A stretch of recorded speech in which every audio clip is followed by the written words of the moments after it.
Hello everyone, I would like to welcome you this afternoon for our online class. And I hope that you are well and fine in the confines of your home. And today I'm going to present to you a lecture called The Global Cities, Command Centers of Globalization. And we will be borrowing the ideas of some of our resource persons, like, for example, Saskia Sassen, who has published several articles on the global cities. So later on, I will be sending you also a Google form for you to help you process the lessons that are presented in this online lecture. And at the same time, I will also be providing you with some published materials of Saskia Sassen, which you can use as your reference in your processing activity. So formally today, we begin our discussion on one of the most important spatial dimension of globalization, that is global cities. They are often described as the command centers of globalization. When we think of globalization, we often imagine flows of goods, capital, information, and people moving across borders. But these flows are not random. They are organized, managed, and controlled from specific places. And these places are what we call the global cities. This lecture draws heavily from the work of Saskia Sassen, who argues that globalization does not diminish the importance of cities. Instead, it intensifies the role of certain cities and making them strategic nodes in the global system. Now, in this lecture, we will examine what makes a city global, how these cities function within the global economy, and more importantly, what their rise means for development, inequality, and power. And as we go through with this lecture, I want you to keep one central question in your mind. If global cities are centers of wealth and opportunity, why do they also contain some of the deepest inequality? So kumbaga, sinasabi natin na kung ang mga global cities ay lugar ng pagpapayaman at mga oportunidad, bakit may mga mahihirap pa rin at bakit may mga negative aspects pa rin itong mga global cities na sinasabi natin?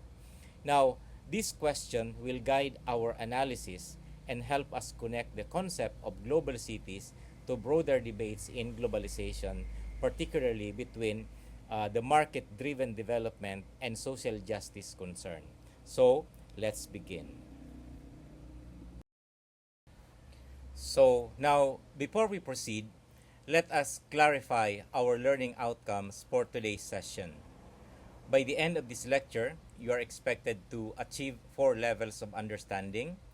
First, you should be able to define the concept of global cities. This means that going beyond the common idea of cities as simply large or populated areas, and instead of understanding them as strategic economic spaces in globalization. Then second, you should be able to explain the key features of global cities, particularly based on the framework of Saskia Sassen. This includes their role as command centers, their concentration of advanced services, and their integration into global networks. Then third, you are expected to analyze the role of global cities in globalization. Here, analysis means examining how and why these cities functions as hubs of global economic activity, not just describing them, but understanding their structural role. And finally, most importantly, you should be able to evaluate their socioeconomic impact, especially in terms of inequality. This is where we move into critical thinking, asking whether global cities can truly promote development for all or whether they reproduce divisions between the rich and the poor. So, as we go through the lecture, try to track your learning along these 4 levels: definition, explanation, analysis, and evaluation. This will also guide you how you will be assessed later on.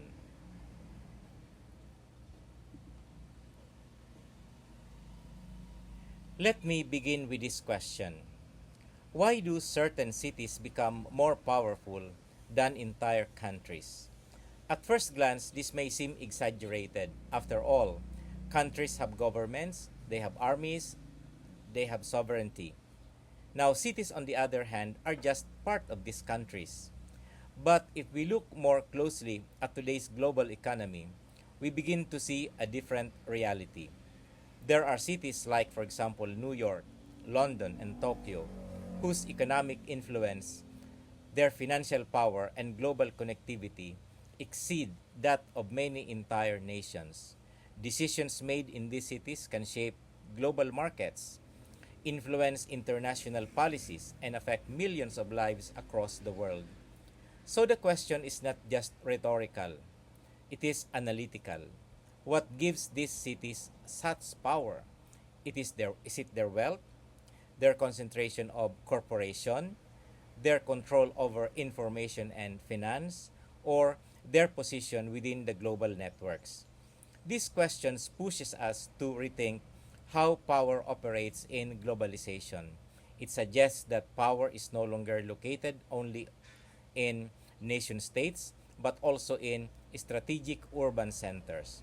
Now, as we proceed, we will unpack this question and examine how global cities emerge, how they function, and what their growing power means for both development and inequality. Now, let me shift the discussion from theory to your personal perspective. If you were given opportunity to choose, in what city would you like to migrate to find work or build your career? Take a moment to think about it. Would you choose the city of Manila or Makati? Or perhaps international cities like Dubai, Singapore, and Tokyo? Now, as you reflect on your answer, I want you to consider a deeper question. Why did you choose that city? Is it because of better job opportunities? Is it because of higher salaries or more developed industries? So, or better, maybe you are looking for a better quality of life. What you are identifying, perhaps without realizing it, are the very characteristics that define global cities, or people do not migrate randomly. They move toward cities that are economically dynamic, globally connected, rich in opportunities. And this is precisely why certain cities become magnets for talent and labor across the world. And this is where our discussion begins. Global cities are not just places, they are powerful attractors of global labor, capital, and opportunity. So let us now examine what makes them functions in this way. What is a global city? Now let us move to the fundamental this question. What is a global city? A global city is defined as a strategic site where global economic activities are managed, coordinated, and controlled. Let me emphasize the three functions. Manage, meaning decisions about global business operations are made here. Coordinated, different parts of the global economy are organized and connected through these cities. Then controlled, key financial and corporate power is concentrated in these locations. This definition, associated with Saskia Sassen, shifts our understanding of cities from mere geographic spaces to centers of global power and decision making. Now, take note of an important clarification. A global city is not simply a large or highly populated city. So, hindi lang siya yung city na marami. So, hindi ibig sabihin na pag marami, global na siya. Hindi ibig sabihin na pag konti lang, hindi siya global. So, there are many large cities in the world that are not global cities. What distinguishes a global city is that it is economically influential. It plays a critical role in the shaping of global markets, directing investments, and organizing production across borders. So when we say global city, we are referring to not to the size, but to the functions, and with not to the size, but to the function within the global system. This distinction will be very important and as we move forward in analyzing examples of cities and also some case studies. So let us now look at some of the examples of global cities or itong tinatawag natin na global command centers of the global economy. So unahin natin itong New York. Let us now look at the concrete example of New York City. New York City is often considered the prototypical global city. It functions as a central command hub of the global economy where major economic decisions are made and coordinated. At the heart of this is Wall Street. So maybe narinig nyo na yung tinatawag na Wall Street. Yan, one of the most powerful financial centers in the world where global capital is traded and managed. The city is also home to numerous multinational corporations and advanced producer services such as finance, law, and media industries that enable globalization to operate. So, beyond economics, New York is deeply embedded in global networks. It is a major hub for trade, information, and migration, attracting talent and labor from across the world. It also hosts the United Nations headquarters, giving it a unique role not only in global finance but also in international politics and diplomacy. Taken together, these features illustrate why New York is not just a large city, but it is a global city, both economic, political influence worldwide. So, ibig sabihin, ang New York City ay hindi lang siya city. Very powerful siya in terms of economy at karamihan sa mga billionaires, mga countries, diyan sila nagde-deposit ng kanilang mga pera at diyan din sila nag-iinvest ng kanilang mga pera. Kaya ang New York City siya ang para siyang center ng world economy because New York City is also located in one of the most powerful countries in the world, which is the United States of America. Now, let us turn to another major example of a global city, London. So London stands out as a global city because it functions as a major financial, political, and cultural hub within the global system. First, London is one of the world's leading financial center. At its core is the City of London, supported by institutions like the London Stock Exchange, and from here, global banking, investment, and foreign exchange transactions are coordinated, making London a key player in the movement of global capital. Then second, London has a strong concentration of advanced producer services, including finance, law, insurance, and media. These services are essential because they support and organize international business activities not just within the United Kingdom but also across Europe and the wider world. And let us now examine our third major example of the global city, Tokyo. Tokyo stands out as the global city because it serves as a major economic and technological command center in the global system, particularly in Asia. First, Tokyo is one of the world's financial hubs within institutions like the Tokyo Stock Exchange, playing a crucial role in global capital markets, and from here, significant financial activities are managed and coordinated across the regions. Then, second, Tokyo is also home to the headquarters of major multinational corporations, especially in technology, manufacturing, and finance. This makes the city a key center for innovation and global production networks. And third, it has a strong concentration of advanced producer services, including finance, research, and media. These services are essentials in supporting and organizing global business operations. And then fourth, Tokyo is highly globally connected. supported by world-class infrastructure such as the Narita and Haneda airports, linking it efficiently with other major cities around the world.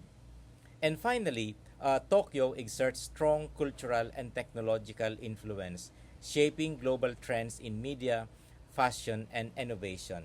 And taken together, these features show that Tokyo is not just a major city, but a key command center of globalization in Asia and the wider global economy.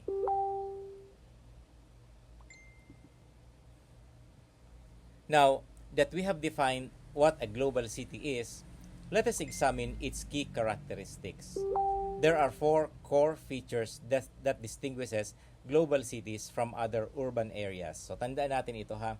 Meron tayo ditong apat na core features that will distinguish a global city from any other city.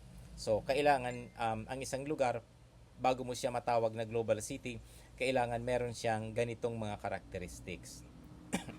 Okay, first, economic command centers. So global cities are places where major economic decisions are made. They host headquarters of multinational corporations and financial institutions, allowing them to manage and control global economic activities. Then second, advanced producer services. This includes specialized sectors such as finance, law, insurance, media, and these services are not just local, they are essential in coordinating global business operation across different countries and regions. So meaning to say, karamihan sa mga multinational corporations ay nakabase sa lugar na to. Parang command center siya. Third is global connectivity. Global cities are deeply integrated into worldwide networks. They are connected through transportation system, digital infrastructure, and financial flow, making them key nodes in the movement of capital, information, and people.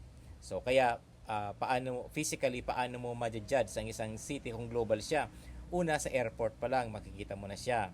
Parang ano siya, hindi lang siya parang isang local na airport yung airport nila, kundi ito ay parang nagiging connecting airport din siya sa ibang lugar.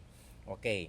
And ito nga, maraming mga yung connectivity sa internet, mga information infrastructure nila, and also yung banking system nila, malinaw ang mga rules at madali at naiiwasan yung mga red tape. So, yan ang pangatlong characteristics, global connectivity.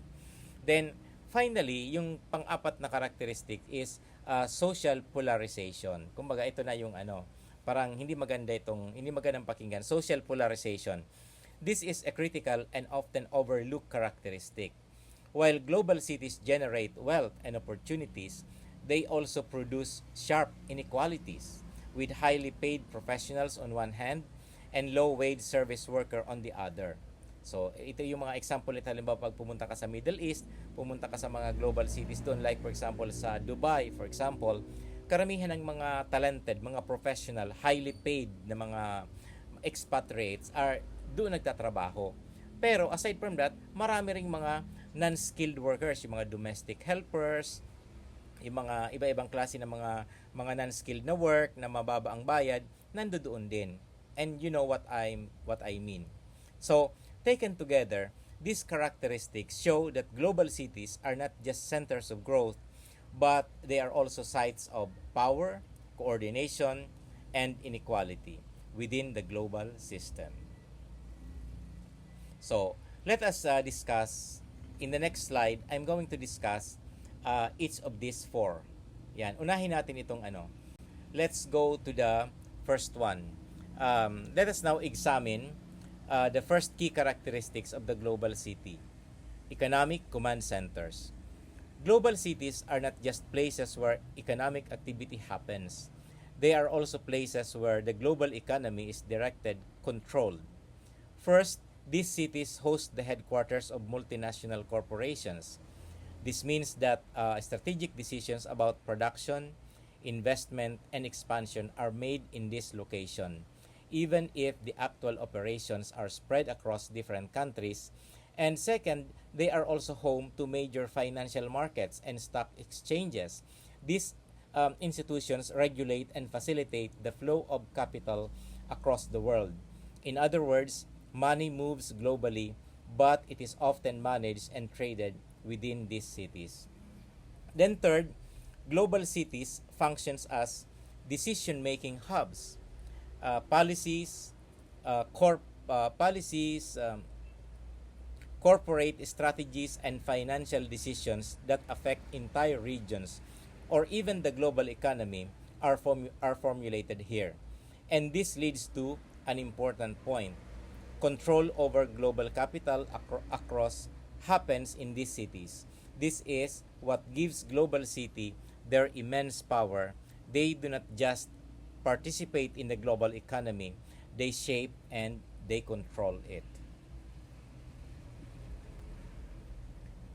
Let us now move to the second key characteristic of the global cities: advanced producer services.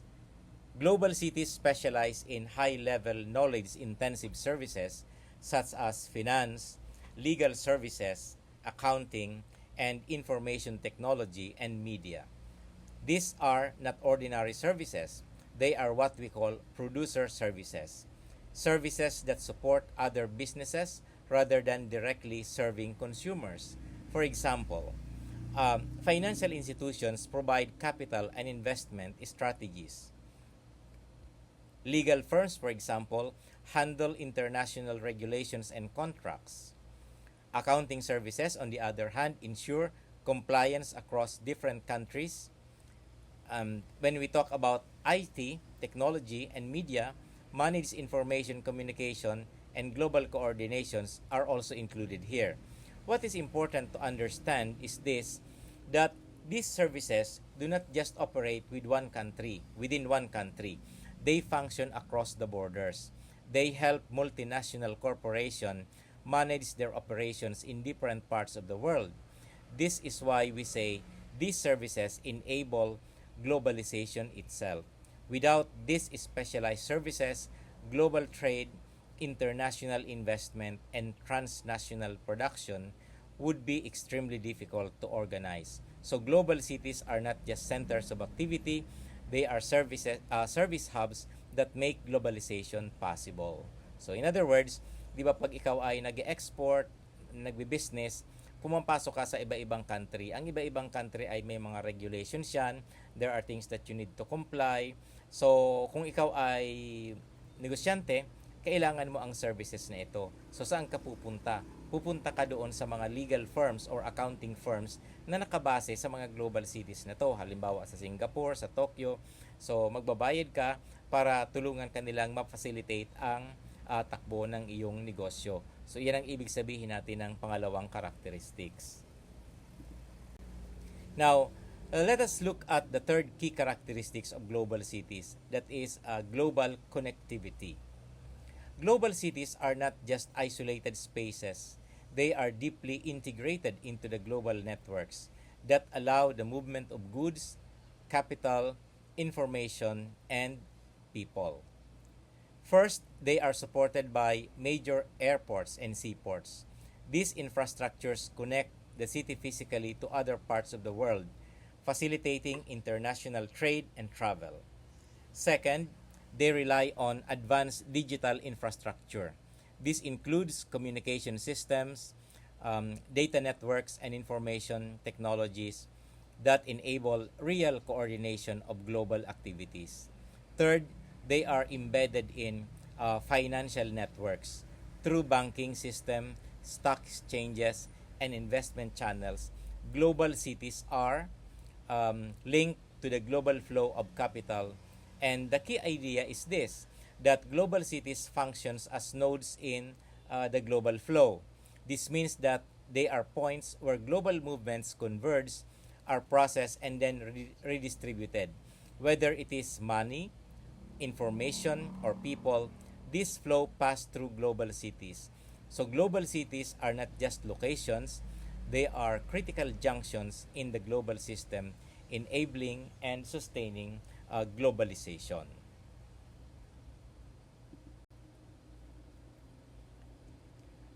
Let us now turn to the fourth key characteristics of global cities, that is social polarization. While global cities are centers of wealth and opportunity, they are also spaces where inequality becomes highly visible and intensified. On one hand, we see the rise of highly paid professionals, executives, financial analysts, lawyers, and technology experts who benefit directly from the global economy. On the other hand, there is also a growing number of low wage service workers, such as cleaners, drivers, scrutiny personnel, and retail workers, who support the daily functioning of the city but receive far lower compensation.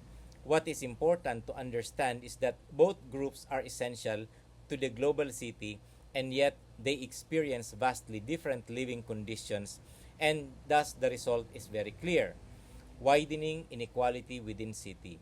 You will often find luxury business district existing alongside informal settlements or low-income communities. And this sharp contrast reflect the benefits of globalization are unevenly distributed. So while global cities drive economic growth, they also raise a critical question: who truly benefits from globalization and who is left behind? So sino ang nakikinabang sa globalization at sino ang napag-iiwanan? So yan ang malaking katanungan na siguro kailangan nating pag-isipan, pagnilay-nilayan, at baka maisip natin ang tamang solusyon.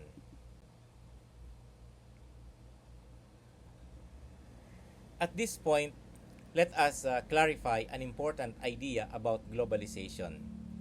There is a common assumption that globalization makes geography, and therefore cities are less important. The logic is simple. If everything is connected digitally, then location should no longer matter. But this is not accurate.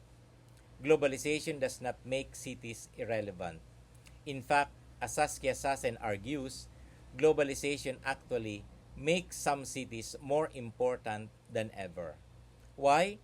Because while economic activities are global, they still need specific places where they can be managed, coordinated, and controlled. And these places are called global cities. However, this process does not benefit all cities equally. Instead, globalization leads to a hierarchy of global cities. And some cities, like for example New York, London, and Tokyo, become dominant command centers, while others play secondary or peripheral roles in the global system. So rather than creating a flat, equal world, globalization produces a structured and unequal network of cities where power is concentrated in a few key urban centers.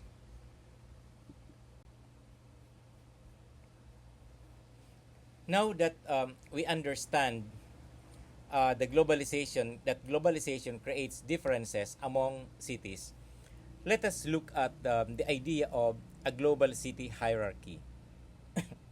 So global cities are not equal. Instead, they are arranged in a hierarchical structure based on their level of influence and integration in the global economy. At the top, we have what we call alpha cities, such as New York City, London, and Tokyo. These are the most powerful cities, serving as primary command centers where major global economic decisions are made. Next are emerging global cities like Singapore and Hong Kong. These cities are highly connected and influential, particularly at the regional level, and they are rapidly strengthening their global roles. And finally, we have developing nodes such as Manila, Jakarta. These cities are increasingly integrated into the global system but still have more limited influence compared to top tier cities. So the key idea here is this: globalization does not create equality among cities, it produces a layered and unequal system where some cities dominate while others are still catching up. So this hierarchy reflects how power and opportunity are distributed unevenly across the global urban landscape. So ibig sabihin, lahat ng mga cities ay hindi pare-pareho. May mga tinatawag tayong global cities, may mga tinatawag naman tayong medyo nagka-catch up pa lang. Let us now examine the social implications of global cities. While global cities are engines of economic growth, they also generate significant social challenges. First among this is urban inequality. As we discussed earlier, wealth in global cities is not evenly distributed. You often see extreme contrast, like, for example, luxury business district existing alongside low-income communities, and this reflects the unequal benefits of globalization. So, kaya makita mo yung urban inequality. May mga cities ngayon na na for example, maganda yung mga business centers, mga residential areas ng mga highly paid workers, pero meron din silang mga slums na kung saan yung mga informal settlers, mga low paid income ay nakatira. Then second, informal settlements. Ito na yung sinasabi ko. Okay. Because many people migrate to cities in search of opportunities but cannot afford formal housing. Informal settlements or slum areas tend to grow. This raises the issues of housing, sanitation, and access to basic services. And of course, the third is migration pressure. Migration. So, ibig sabihin, ito yung pag-relocate ng mga tao. So, global cities attract both skilled and unskilled workers from different regions and countries. While this creates opportunities, it also places pressure on infrastructure, employment, and social services. And finally, the rising cost of living. Medyo nagiging mahal ang mga gastusin sa mga global cities. Kaya for example, pag kayo ay pumunta ng Singapore, pumunta kayo ng Tokyo, pumunta kayo ng London, lalo na sa New York, ay talagang napakataas, napakamahal ng mga costs na kailangan mong mag-spend. Yan. So, as global cities become more economically dynamic, the cost of housing, transportation, and basic goods also increases. This often makes it difficult for low-income groups to sustain their livelihoods in the city. And taken together, these implications show that global cities are not only centers of opportunity but also sites of tension and inequality. And this brings us back to the critical question: how can global cities promote development while ensuring social inclusion? At this point, let us step back and examine critical perspective on global cities. While global cities are often celebrated as engines of growth and development, many scholars argue that they also produce serious social and economic problems. First, global cities tend to serve global capital more than local citizens. This means that policies and urban development are often designed to attract investors, multinational corporations, and financial institutions, and sometimes at the expense of the need of ordinary citizens. Second, they tend to reinforce inequality. As we have seen, the benefits of globalization are unevenly distributed, leading to a widening gap between the rich and the poor within cities. Then third, global cities often promote gentrification and displacement. As areas become more economically valuable, property prices increase, pushing out lower income residents who can no longer afford to live there, and communities are displaced in favor of commercial and high-end developments. So while global cities are centers of opportunity, they are also sites of exclusion and contention. So this leads us to a deeper and more critical question: whose interests are truly being served in the development of global cities and the global economy, or is it the local population? So finally, let us connect our discussion of global cities to a broader globalization theories. From the perspective of market globalism, global cities are seen as engines of growth. They attract investment, they generate employment, and drive innovation. In this view, the concentration of capital and services in cities is considered beneficial because it promotes efficiency and development. However, from the perspective of justice globalism, the picture looks very different. This perspective critiques global cities for producing inequality and exclusion. It argues that while global cities generate wealth, that wealth is not shared equally. Instead, it often leads to marginalization of certain groups, displacement of communities, and widening social gaps. So, what we see here are two contrasting interpretations. One sees global cities as drivers of progress, the other sees them as sites of inequality and injustice. At this point, I want you to connect this discussion to our earlier lessons on globalization. Ask yourselves, do global cities truly benefit everyone? Or do they primarily serve the interests of global capital? This question is central to understanding the deeper implications of globalization. Now, let us move from theory to application. For this activity, I want you to identify a city in the Philippines. It can be a major city like Manila, Cebu, or Davao, or even a city you are personally familiar with. Once you have chosen your city, I want you to analyze it using concepts we discussed. First, ask yourselves, is this city becoming a global city? Do you see characteristics such as presence of multinational companies, growth of service industries like BPOs, strong connectivity and infrastructure, integration into global markets? Second, support your answer with evidence. For example, economic activities or industry present, infrastructure development, patterns of migration or urban growth, signs of inequality or social change. And remember, do not just give an opinion, justify your claim using concepts from the lecture. And we will discuss your answers afterward, so be ready to explain your reasoning. Now, to conclude, let us bring everything together. Global cities are central to globalization. They are not just locations on a map. They are the places where global economic activities are organized, managed, and controlled. At the same time, these cities concentrate power, capital, and inequality.